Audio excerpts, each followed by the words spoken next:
30 years ago, if you had suggested that women had ADHD, you'd be laughed out of the room. I know this because today I'm sitting here with some of the trailblazing women who changed the landscape for women with ADHD forever. They stayed in the room, refused to be dismissed, and on this very special episode of Hyperfocus, we have the chance to hear their story, what it was like, what's changed, what hasn't, and where they hope to see us go from here. I'm Rae Jacobson, and I'm joined by 4 incredible women who've been at the forefront of ADHD advocacy, research, treatment, shaping how we understand women and girls with ADHD. They say you should not meet your idols, but I'm sitting here with 3 of mine and one of my new idols, Michelle, and so I'm going to introduce my heroes. Dr. Ellen Littman, who is a clinical psychologist. She's been working on this topic for over 35 years. She's written over 60 articles. You're a public speaker. You authored a book, which I read as a kid and was very helpful for me, called Understanding Girls and ADHD. And you wrote that with 2 of my other heroes, Dr. Kathleen Nadeau and Dr. Patricia Quinn. And I'm so excited that you're here. Me too. And thank you. That is why we do this work, is to hear the fact that we did make an impact in someone's life. So, honestly, in this intro, I am trying not to cry. So, and it's just so we're clear, it's because I'm wearing very permeable eyeliner, and I don't want to just start embarrassing myself from the beginning. So, and then I am sitting next to Terry Matlen, another wonderful and amazing psychotherapist. You're a consultant, you're a creator, you're an ADHD educator. You've written 2 books that I loved, Survival Tips for ADHD and Queens of Distraction, which is a fantastic name for anything. And also, and I know that you don't like this, but I'm going to say it anyway, Terry is one of the OG influencers. You were online with ADHD before anyone else, and you have kept it going. You have a Facebook group that has 36,000 women with ADHD in it. 36,000 from all over the world. That is amazing. Yeah. And bananas. And I'm a member. And then we have Michelle, who is part of our new guard, who is just delightful. And I've gotten to know you. And you're a clinical psychologist, you're a speaker and an author. And you wrote a book with Sari Solden, who is, if there were a world in which I could say someone who needs no introduction, I feel like this would be it. But because you are just somebody who has changed the world for so many of us, Sari is a psychotherapist. She's written 3 books, including one of the first books I and many other people ever read about women with ADHD. One of the first books that made us feel seen and where we got a name for what was going on with ourselves at all. The groundbreaking Women with Attention Deficit Disorder. And that book came out 30 years ago? This year, yeah. That is wild and so cool. And, I don't know. I just feel like sometimes you're in a situation where you're like, I can't believe I'm really here. And I can't believe I'm really here. You guys are here.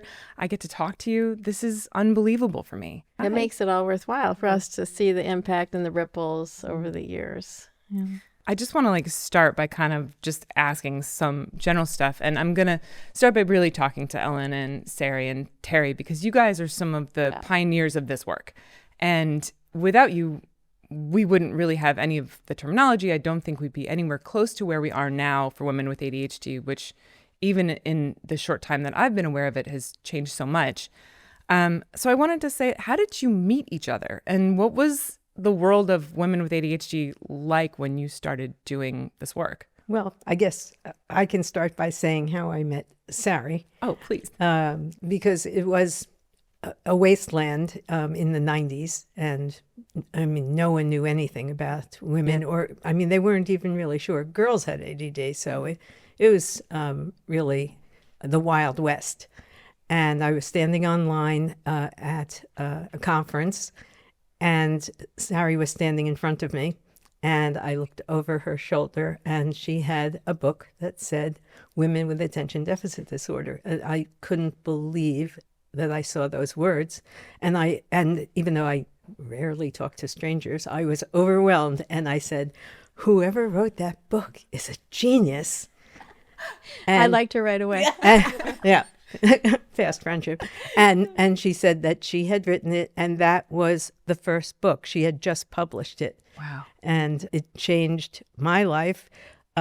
First of all, to know that there was at least one other person in the world seeing what I was seeing.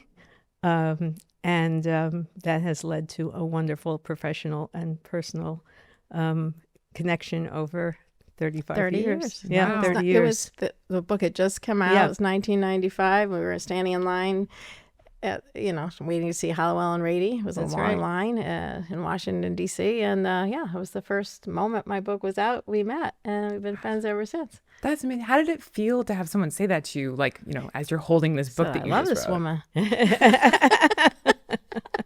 No, it was the first, of many moments where I've had to learn to take in some of the kind things that you're saying to me. And so the whole process has been very healing for me since I published that book. My life has changed. Healing as a woman with ADHD, to be seen and heard and valued and have an impact. So that was a huge turning point in my life. 30 years ago, the ADHD field was a pretty small world. And that small world got even tinier, microscopic practically, when you zeroed in on people who were talking about women with ADHD. So when Terry, newly diagnosed and on her own, heard someone had written a book about ADHD in women, it felt like kismet. I was at a conference, and it was about 30 years ago. And I had recently been diagnosed with ADHD, but felt very lonely. And my daughter, as many women have been diagnosed, we learn through our children, that they're ADD and it's highly genetic. Maybe that's what's going on with me. So I started looking for all kinds of information, going to these conferences. So I was at a international conference, and the person who was presenting at that session said, well, we have somebody in the audience that I want you all to meet. And she said, this is Sari Solden, and she has a new book out, Women with Attention Deficit Disorder, and it's going to be released soon. Mm-hmm. Like Ellen, I just went, oh, gaga. I just went gaga. And I think that we, initiated a little bit of a conversation. And then I reached out to Sari because, it was a very lonely world back then. Yeah. Very lonely. Can you guys tell me a little bit more about that? Because I feel like this is something that I'm only, from having spoken to you in a group, starting to truly understand how lonely it really was. Well, I was lonely because I was alone in a little room in Northern California at a family service agency. And we had this little office for adults with learning disabilities in like 89. And believe me, I was alone. And I was just searching in between clients for anything about explain my disorganization. I was at an agency where I was being shamed every day by the administrative staff. I can't read your handwriting, blah, blah, blah.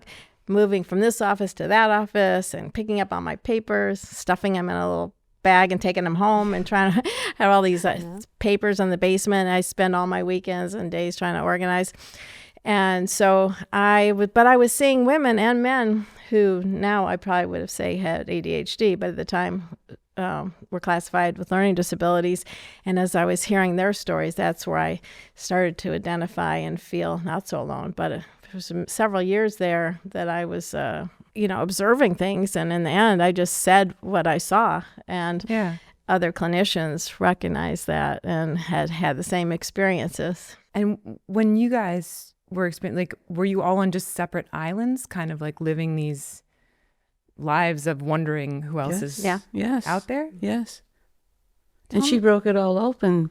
And so when her book came out shortly after that conference, I just grabbed it, I read it, and I was crying. Like, this person knows what's going on in my head. She understands my life. Nobody else really did until that point. Well, there was no internet. I like to tell you, anybody listening to this, they can't imagine it. But women had never spoken to any other women. So when they read my book, that was why it had a lot of impact, because they said, well, if it's in a book, that must mean that other people actually have this, that it's not just me, it's not just my character. So right at that time, the internet became a place where people could start talking to each other. And we did start to have conferences, and women did start to define their own experiences, which was unheard of. I mean, that to define your own experience, that is such a privilege, that you get to say what your life is like, that you get to be in charge.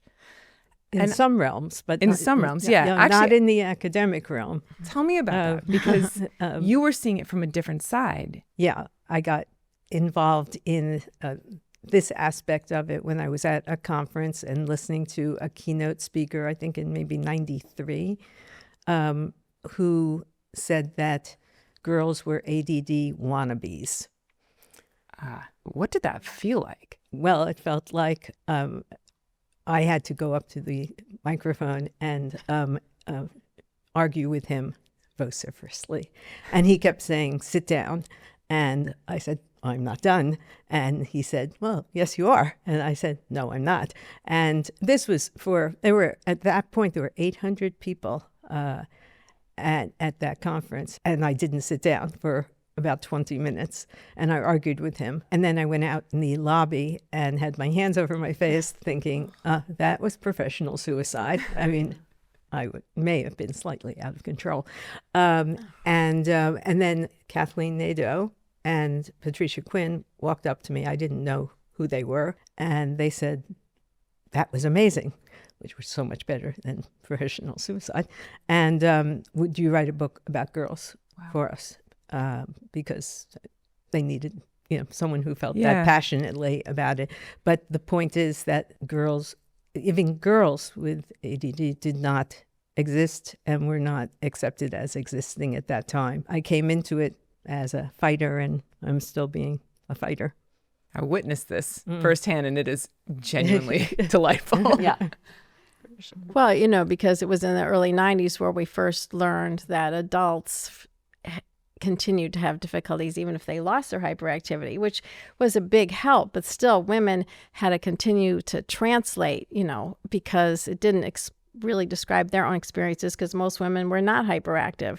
And so you still had to figure out, well, what does that mean about all these symptoms and problems I'm experiencing and differences that I have? So it wasn't until we realized that you never had to have hyperactivity. There was ADD without hyperactivity is what we called it then, that we sort of became aware and starting to accept that women had it, but it was different. Every article I read right before I wrote my book said women have it too, but it's different. That was all anybody ever said.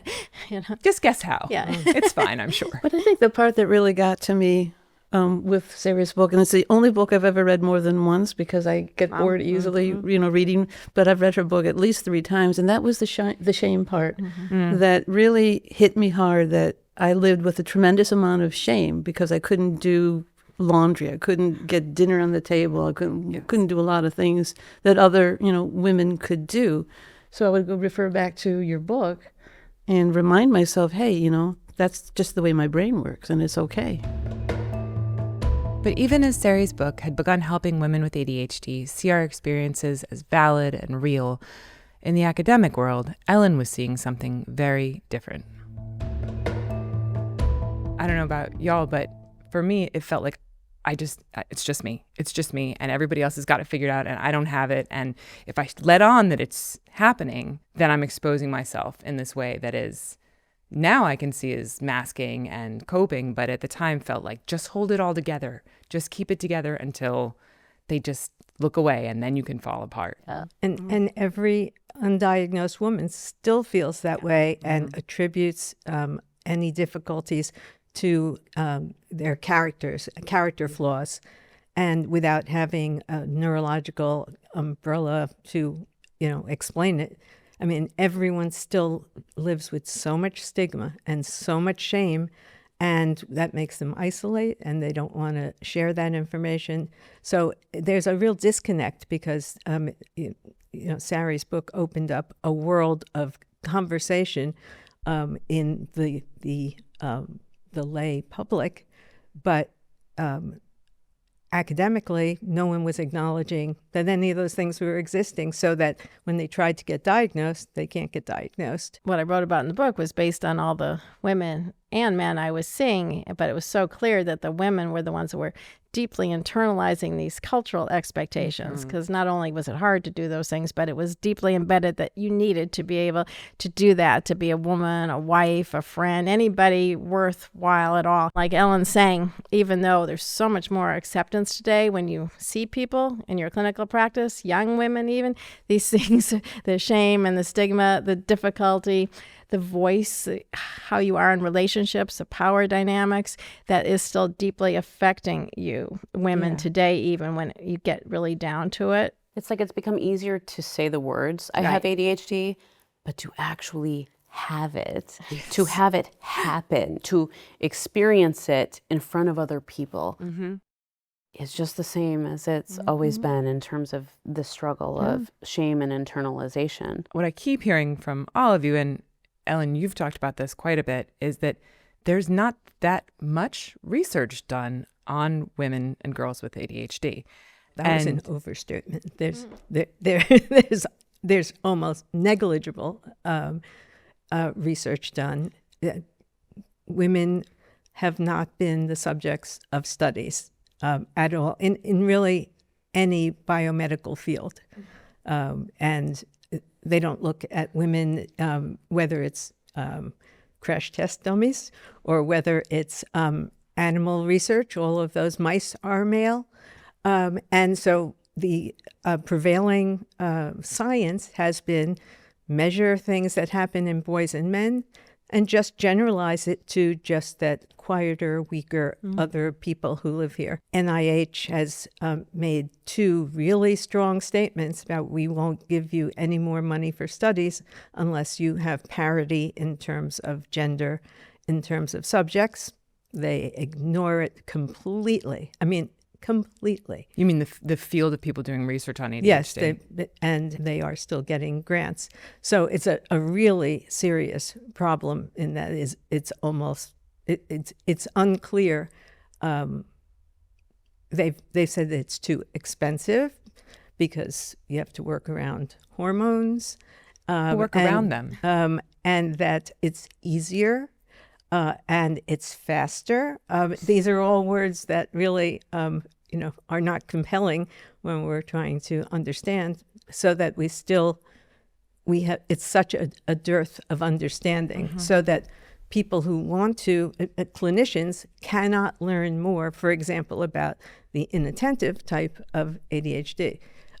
Some girls and women who are in clinics. They'll go to clinics and they'll collect some subjects there, but those will probably be the people who have the most difficult symptoms that be impulsivity and hyperactivity. But we can't learn anything about the inattentive group, and that is the larger group of women. And so that is why when they go to be diagnosed, they say, you couldn't have ADD because you're not jumping around. We don't see you in the research impulsive. that we're not doing. Yeah. Right. And exactly. So combined type or hyperactive presentation are more likely to be referred for treatment because the squeaky wheel gets the grease and you're maybe displaying some externalizing behaviors that lines up with, they're acting like a boy with ADHD would. And so you kind of like fit the bill a little and it feels a little disruptive. So we send them, to get treatment, not always to like embrace and understand their differences at the same time, but that's a different soapbox. But inattentive type is much less likely to get diagnosed, and even if they are diagnosed, to get treatment. Yeah. Right. So then by the time we see women who are inattentive, they're of course depressed or anxious, who wouldn't be, from just living that experience of not knowing what is going on with them and what's to account for their experience. And so it's very hard for those women who are smart. Oh, you have a college degree, you're successful, you can't possibly have these problems. Then it just compounds it. And if people aren't trained or don't understand it, they just see the results, the secondary effects of which are depression, anxiety, and they don't treat the primary cause often. I think that's a huge problem with most, and I'm sure for all of us, that the majority of women who come to me and to us say, I'm depressed and I've been treated for depression, but I'm not getting better. Yeah. So, it's common to see depression with ADHD as part of the ADHD presentation that Sari is describing. We work so hard to be okay and do what other people are doing. And so you can get depressed, but you can also have both ADHD and a separate depression or anxiety or substance abuse. And so that's where we are, is how do you tease out what's going on and give them the appropriate treatment? And Ellen, you said something to me. You mentioned that funding for research on women in all mental health fields is not really present. I mean, it's something that we're not doing. Right. We are still not doing it. So we actually have not succeeded in clarifying the fact that that we are physically, mentally, emotionally, spiritually, and physiologically different. And it seems like that would be a biologically obvious fact, but that is really not being accepted as a reason to study women. And now we know that women have much worse outcomes than men, so starkly and dramatically more serious in terms of self-harm, in terms of lack of self-care, in terms of accidents, in terms of suicidality, in terms of earlier mortality.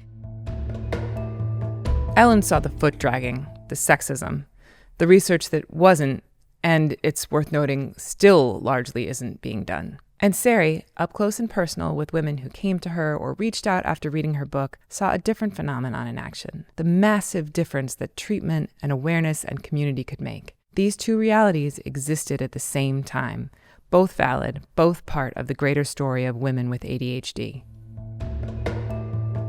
Well, also, not just the terrible consequences of not getting diagnosed and treated, but what I don't think is talked about enough, it'd be nice to have a study on that someday, is like the amazing outcomes of successful treatment. I mean, because otherwise people just hear these terrible stories and they don't have the hope. And I think we're all here to tell people that what can happen as a result of the things we do every day, the result of successful treatment, and how huge that impact is of having that healing relationship, that attunement, that being understood. When a woman has that first experience with you of being understood, it's amazingly impactful.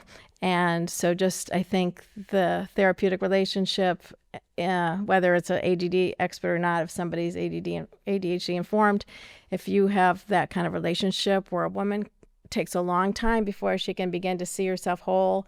Yes, I have these very difficult things. It's not reductionistic. It's not, gift or not gift. It's like all of who you are, your core traits that you've developed often in the process of getting to this point, the resilience, the determination. There's so many positives that you can develop. So not all is lost if you haven't been diagnosed early on.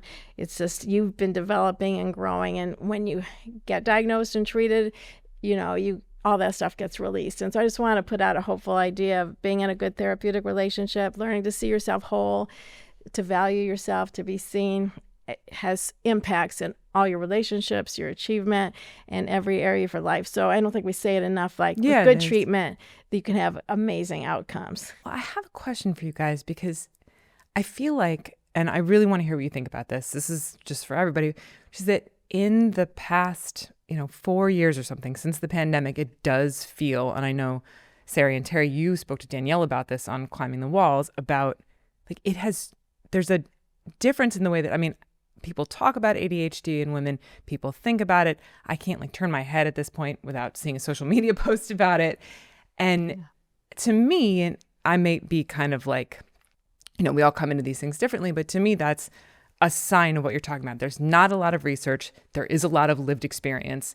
It's really hard to find things that make you feel heard, make you feel seen the way that your book did for so many of us when there was no internet. But it does kind of have the problem that Michelle was talking about, which is that it stops at the water's edge because what's behind it isn't there. You don't have a next step a lot of the time. It's I feel like I'm not alone. And then what happens next? You're sort of stuck. And I wondered if I could kind of ask Sari and Michelle, you just wrote another book together. In 2019, we published a radical guide for women with ADHD, and we're currently working on the revision. Can you tell me what radical means in that context? It was a joke between us, honestly. Well, it came from radical acceptance originally, but then it got into sort of a sarcastic. It was sort of sarcastic between us because we're so radical that maybe a woman with ADHD could like herself. Instead of radical. Radical idea instead of trying to fix herself. Spend her life fixing herself. Right. Maybe there's, not to say we don't need to work on symptom management, these sorts of things, but this deeper dive into you can be a woman with ADHD and not spend your life feeling broken. So radical. It shouldn't be radical. And then we realized joke's on us. Mm-hmm. because it kind of Yeah. is. And I mean, to this, like, we have people like sort of commenting on the book, like, where are the strategies? And I was like, well, throughout the book, we say this is not a there's some strategy and support stuff in it. But again, kind of missing like the message that you can have all of the best support strategies. You can actually have your ADHD incredibly well managed such that you really don't notice it show up that much. But if you lay your head down at night and you feel broken and like a failure and a fraud, I really don't care about your time management, because that's no life. That's like what Terry was saying, like just the piece of feeling heard, of feeling genuinely understood. It's different than being able to function. They go together. Right. And those are the symptoms that are in the DSM. And it's left at that. So, well, if you're not that late that often, and you can find your keys, then what's the big deal? Whereas the emotional costs of the lived experience is it's what devastates most people. Yeah. And it creates the most shame for most people, and is still unaddressed. And as someone who spends a lot of time diagnosing people, they've gone to so many people who have, they don't ever ask those questions. They don't care if you're overwhelmed. They don't care if you spend every moment being frantic about things that you might fall through the cracks. They don't get the essence of what it's like to live. Of the real experience. Yeah. I think it's also interesting to talk a bit about where we are now, and women who maybe have been diagnosed and treated for years. It doesn't go away. ADHD doesn't go away.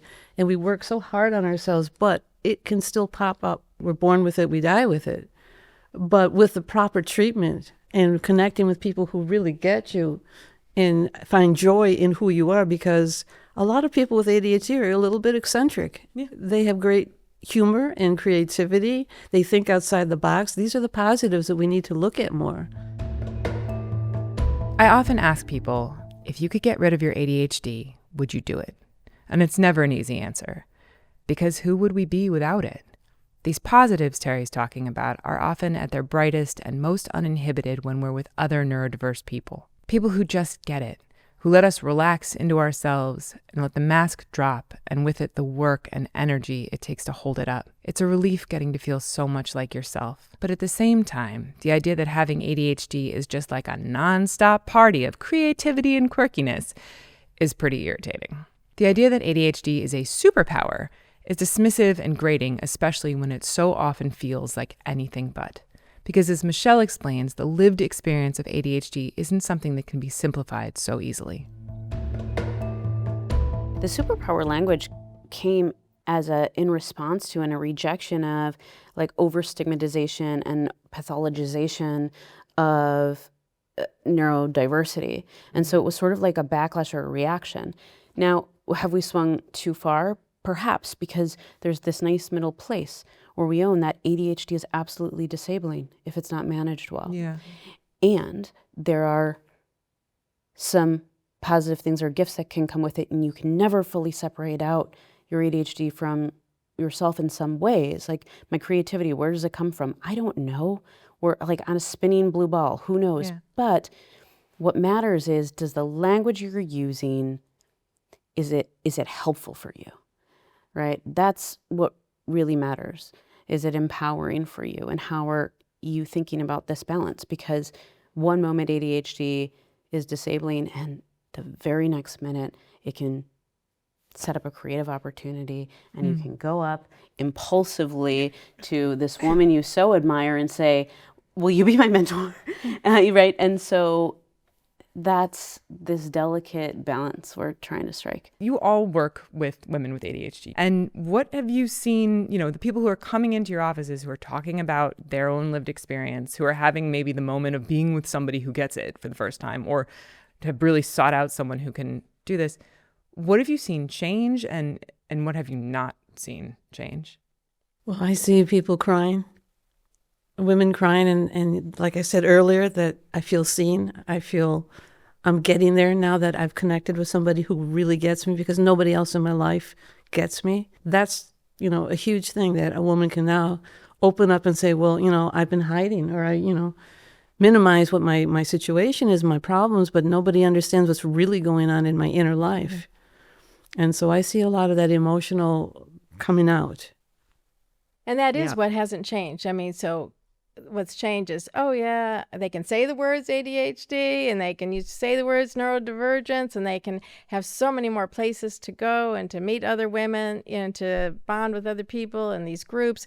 But like we're all saying, in what hasn't changed is when you really work with somebody deeply, all those things are still there, surprisingly, in women who are in their 30s. I mean, young women too, even though they might think differently and the task division looks more equal, women are still doing the emotional labor piece of it, all the machinations that take all the executive function, remembering who needs to do what and when. And so there's still that terrible strain, no matter women are working and they might have success there, but deep down, the executive function is a huge problem in their relationships. And until they change how they view themselves and to hold on to that image with the help of a therapist often, to continue to understand they are valuable in the relationship, because it flips so easily. What do I contribute? Nothing. They don't see all the things they're contributing in their relationship. That shame loop is really powerful. And that affects, so that self-image vis-a-vis the executive function, domestically especially, affects their relationships, their power, their agency. It's such an important piece, and it's so easy for women to just flip that script and feel just as bad as we all we all it's 1950s. We used to, they go back to Ricky and Lucy. I'm not kidding. It's very easy deep down. Gender. Yeah, you make the face. Yeah. Well, especially that happens. I mean, as the estrogen fluctuations through the month. I mean, I often say that if a woman meets a clinician 2 weeks before her period, she'll go in and she'll be, weepy and depressed and really down on herself and paranoid and like hopeless. And she'll get diagnosed with depression and worse. And then if she goes in a week after a period, she's like, well, together, and she's like, hopeful, and I've got a plan, and they're like, well, you don't have ADD. So either way, you don't get diagnosed with ADD, but that discrepancy in functioning, if you don't know that that's due to the intersection of ADD symptoms and hormones, you have no idea what's happening to you. And it's terrifying because it also intensifies PMS and very often gets catapulted into PMDD. It's so important that people understand the central role of hormones. And so if they don't, they don't understand that throughout the month, they feel that they are ambushed by their own brains. They are, everything is unpredictable. It's been 30 years since the book came out, Sari's first book. And in that time, so much has changed and so much hasn't. Just, from what you've all seen, and Michelle, you're sort of in the newer vanguard of this work, like 30 years from now, what is your dream world for women with ADHD? That there's more professionals out there who can evaluate and treat, that there's more research focused on women with ADHD, that there are more resources in general that women can go to. These conferences is what saved me and saved some of us. There's not as many of them as there used to be, but we could use more. And people to be able to connect with each other better instead of depending on conferences, podcasts, internet. 30 years from now, I won't be here, maybe. And so I guess I have a dream. I might not get there with you. But, as we were all at Understood last night, when you asked what would we imagine, it would be like, the world would be like Understood, where there was diversity, there was acceptance, there was love, everybody was just a human being. In the end, it's just human beings. And that's what I would hope in 30 years, we see everybody as just a human being with everybody's different and we're all the same in terms of our basic emotions, and we just value each other and we support each other and accommodate what you need, and we just look at each other as full human beings. So 30 years from now, that's my dream. I love that. And I agree, and I think the magic of being at Understood is this sense that everyone's differences are respected. Yeah. And so my vision for the future would be that there aren't a cohort of people out there who still have the power to deny the existence of what millions of women are living with. But there are more voices and louder voices denying that. And so just the idea where that does not exist, that you really can't deny someone else's lived experience, and that it would simply be respected just the way it is in this building. Never seen anything like it. Don't ever want to leave. That means a lot to me. I don't know, Michelle, what do you think? Like, you're doing this work now. Yeah. I think it looks like continuing to broaden representation, having more diversity in the field, in the professional field, I would love to see more research by and for women of color, and beginning to amplify voices that are not here in this room, predominantly that of women of color. This has been a phenomenon focused on white hyperactive school-age boys, and that's where we failed women for so long. But women is just one category of being in person. There are a lot more. So how is ADHD experienced in people who are LGBTQ? How is ADHD experienced in trans folks? We talk about the hormonal overlap there. How is ADHD experienced in a woman who is Black or Latin American, Hispanic? Like, their lived experiences are just as important and need to be represented. I mean, I don't want to sound naive, but my dream is that these are not dreams. Yeah. No. That this is something that's coming, and that it's being made by the folks in this room, by folks who are not present. I mean, as you said, Michelle, it does not escape our notice that everybody on these couches is white, and that we are all cis women. There's so far to go, and there's so much. I don't know. I maybe am like a weird optimist, but I have a lot of hope.